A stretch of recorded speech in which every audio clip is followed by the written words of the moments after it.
Shiru's day was not going on a good start. First, he had been about to be killed by some guy in blue spandex. Then he was about to get killed by a pink-haired woman who claimed that her master wanted him dead. After that, another woman, a rather beautiful one he will admit, comes out of his freaking shed claiming to be his servant Saber, whatever the hell that meant.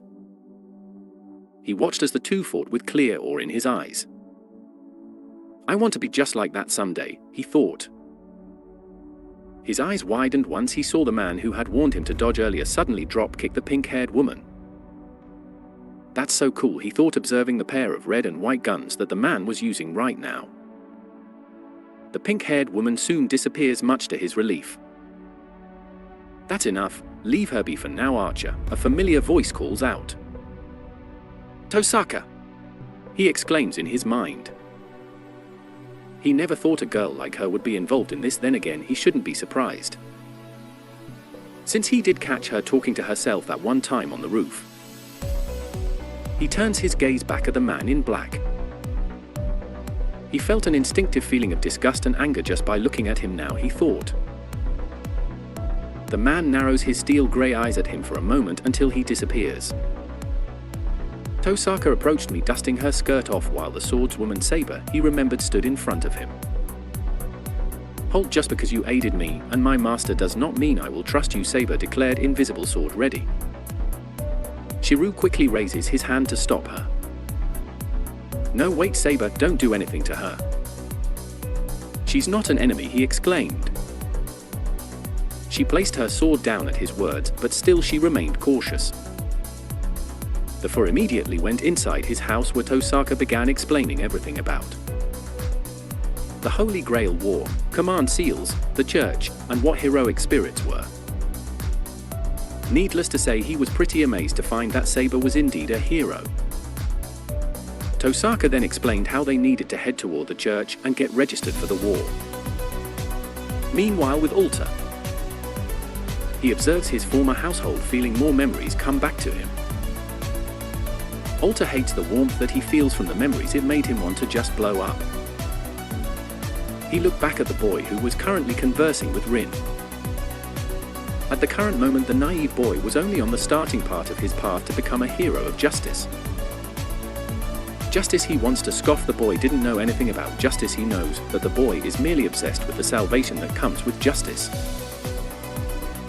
But justice stands in its own league and one cannot connect salvation to it.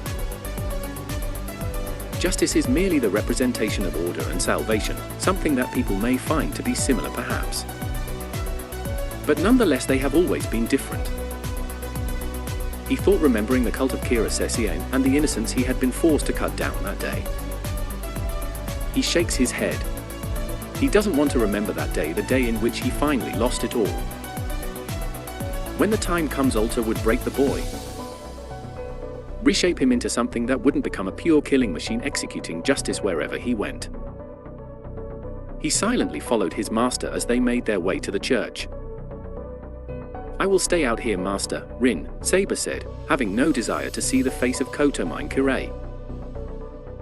The two masters shrugged and went on inside, with Alter following close by until he stopped. I will stay out here as well, Master, he mentally said through their connection. Rin nods and the two head inside. Meanwhile, Alter goes on ahead to the rooftop of the church. He would rather not have to deal with the King of Heroes and Kirei trying to destroy the world again with that damn grail. Quickly, he projected a ton of C4 explosives reinforced to the max. He then placed them all over the roof, making sure they were concealed. He also hid some near the pillars. Alter decided he would blow up both the church later tonight and Ryudu Temple on Thursday for his plans to work in regards to the boy. He's sure that by now Media has contracted with the school teacher. It will only be a matter of time before she makes her move. It was a good thing he never told Rin about his sneaking around during the first day he was summoned. Otherwise, she would no doubt be quite mad at him for involving even more innocents, but he does what's necessary. With his traps all set, he goes back near the gates where Saber stood waiting. She was staring at him. He doesn't know why, but he feels like she's judging him or something. Any particular reason as to why you're staring at me, Saber? He asked monotonously. "Forgive me, Archer, it's just that something about you feels familiar to me," she said in her usual formal tone. He scoffs out at, "You don't know me just as I don't know you." That's a lie. He knows her well enough as his former servant. He used to be the sheep for Avalon. He killed her, Sakura, and Rin for the sake of the world. Another tiny gold line sprouts, this time appearing over the side of his heart. "It would seem our masters are finished with their business," Saber said, snapping him out of his thoughts. He stands next to Rin in astral mode as both EMIYA Shiru and Saber talk. The two soon shook hands after Saber renewed her oath to him. "I am going to ensure the tragedy of 10 years ago never happens," his younger self said. The four walked out from the church. "This is as far as we go, EMIYA. Starting tomorrow, we will be enemies," Rin declared. "I could just eliminate them right now and save us the trouble," Alter said with his Kancho gun in hand. He really wasn't going to kill them though, he was just putting on an act. Not to mention Rin would not allow for such a thing. "No, Archer, you will not do such a thing," she said. He can feel the subtle order from the first command seal compelling him to do so. Alter shrugged, placing the gun back onto his belt. "As always, you are too soft, Master," he said. Of course, they were soon interrupted by the arrival of both EMIYA and her servant Hercules. EMIYA greeted them, but Alter's mind froze when he saw her. He remembers EMIYA. "I am sorry, EMIYA, but I cannot follow such an obvious thing." His mind turns into steel. He could not allow his convictions to waver. "For the sake of everyone who could not be saved, I can't let any more people share in their fate." "I see, so you're going to choose the same method as Kiritsugu. You're going to cast everyone you love for the sake of people that you don't even know," she had replied to him. "That's right. Kiritsugu and I are the same. If you want to curse someone, you can curse me," he said. She had unexpectedly replied to him instead of lashing out, "I pity you, Shiru. You're going to be deceiving yourself with that crying face of yours." Those were her last words to me before he knocked her out and forcefully used her as a mana battery to supply him with enough mana to combat the remaining servants. Alter wasn't going to ever admit it, but in his heart his dear sister was right. He had deceived himself. He had indeed cried by the end of it, but swords weren't supposed to cry, so he had brought his mind of steel higher to be rid of his emotions.